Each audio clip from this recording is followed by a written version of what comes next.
How's it going, guys, and welcome back to another episode of the AFC Wimbledon Road to Glory Career Mode. And this will be episode number 52 of this series, or in other words, Season 4, Episode 1. If you did miss the last episode, then, yeah, just stop the video right now. Go back and watch the other one, the last episode. Because that episode, I'm just speechless. I'm still speechless now.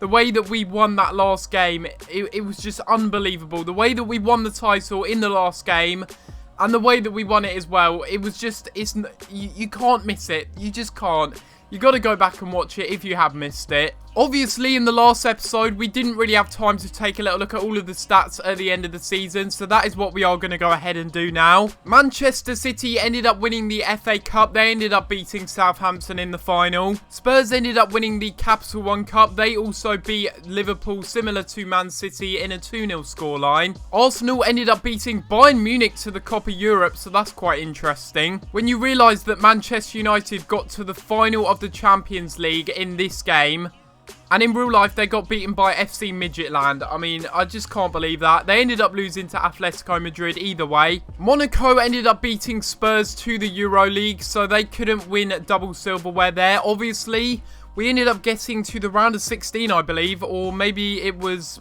the round of 32. Either way, I think, yeah, Lazio were the team that knocked us out, and they ended up getting knocked out in the next round anyway by Inter. And now we're going to take a little look at the top scorers and all of the stats as well for the players. We've got Armstrong there, who ended up finishing the league as top scorer.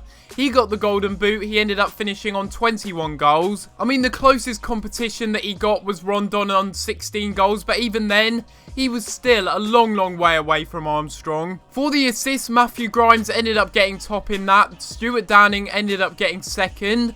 I'm pretty sure Matthew Grimes is the main assister in this team.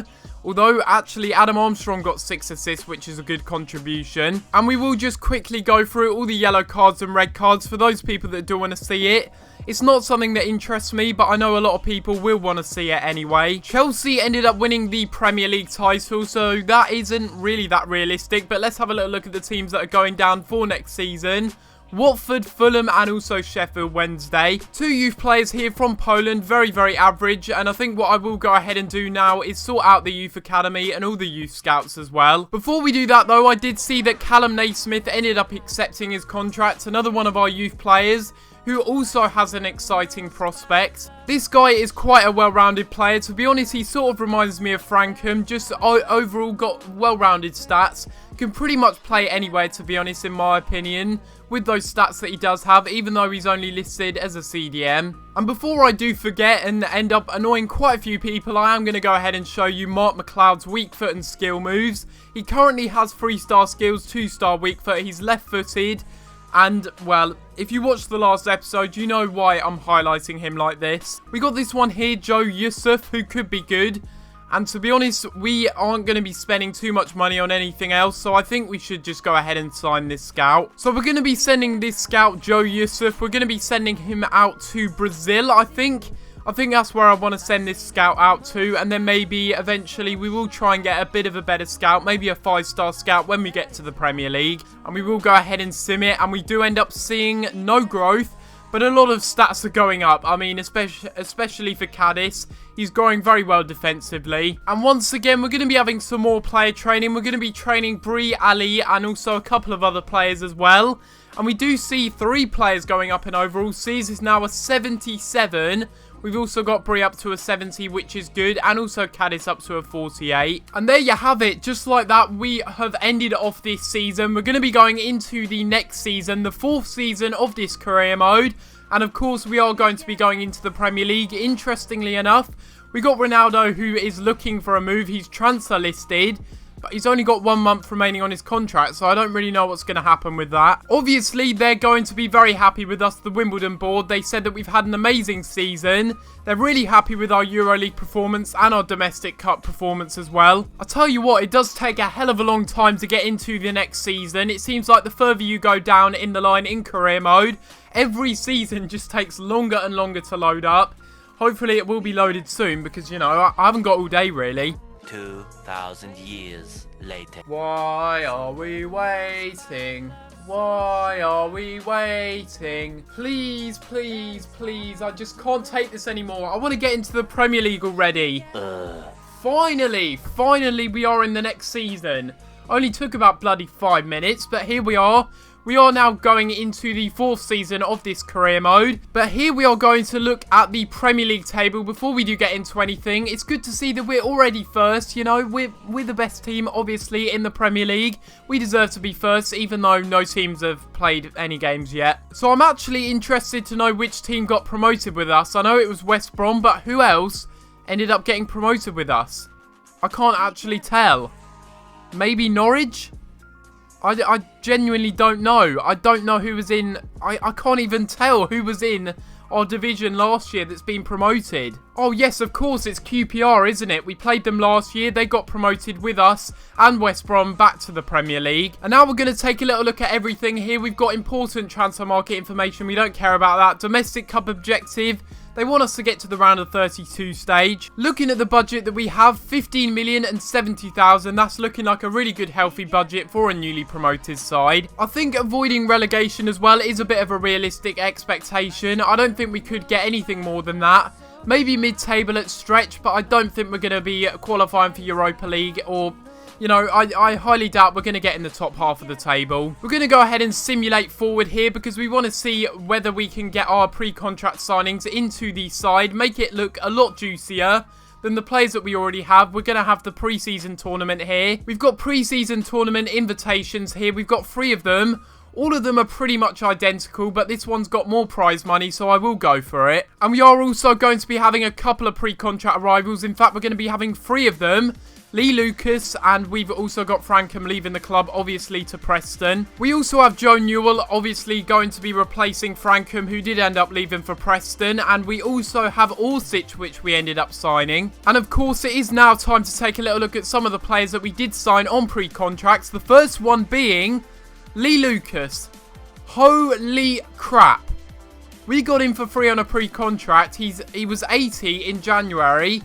And now he's 82 overall at the age of 26. I mean, just look at this guy's stats. He's got really good physical stats, which is very nice, very well-rounded. Really good mental attributes as well. Very good attack positioning at 91. And we also have some other very, very good skill attributes there. I say that, and then we've got another really, really good pre-contract signing for $8 grand a week. $8 grand a week, and we get an 80 overall 25-year-old. Who's worth 13 million. That is just an absolute bargain. It's not like he's not a good player either. He's got really good pace. He's quite a rapid winger.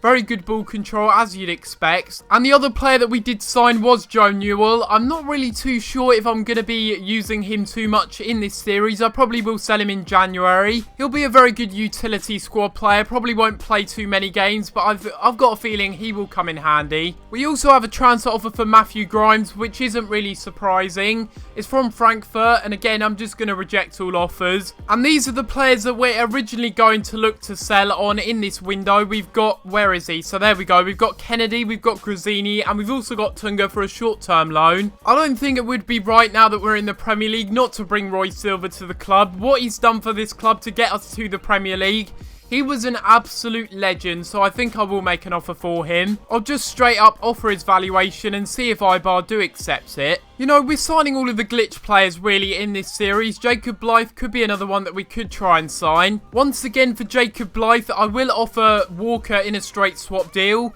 Because this guy is in the Championship with Bournemouth, I reckon we could get him for a good price. And as a result of that, I am going to go ahead and offer 5 million and see what they say. A lot of the players that I'm really going for are strikers at the moment because I feel like we need a bit of a better backup to Armstrong.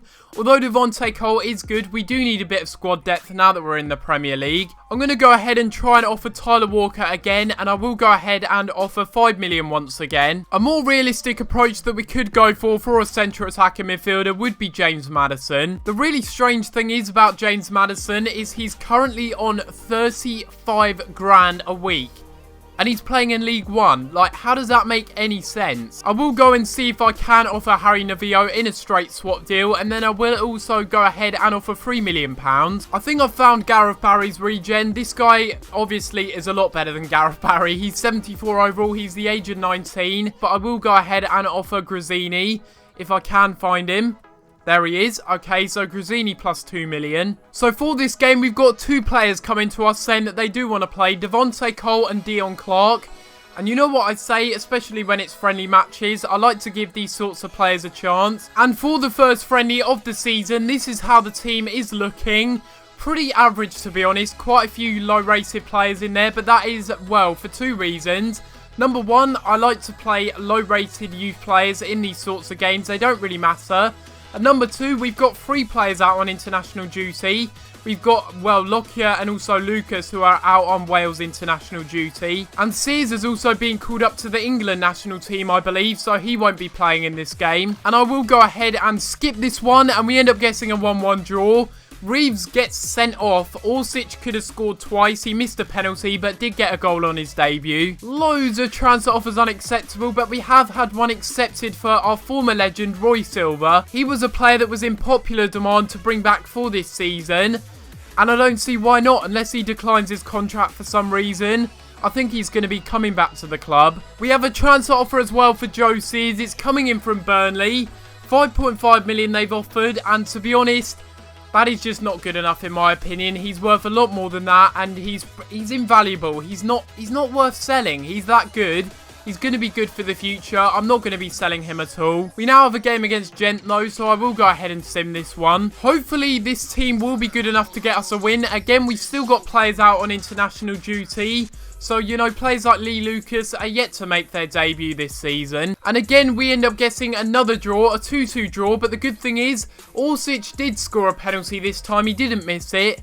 And then Kemar Roof ended up coming off the bench to get the equaliser in the game. And after that game, we do have some transfer offers accepted. One for James Maddison and also one for David Fapuala. So for James Maddison, he wants 40 grand a week. I'm going to try and refrain from offering him that amount, because he's only 76 overall. I don't really feel like he warrants it. And the same goes for David Fapuala. I don't want to offer him more than the 50k he's already on. Jesus, 50k.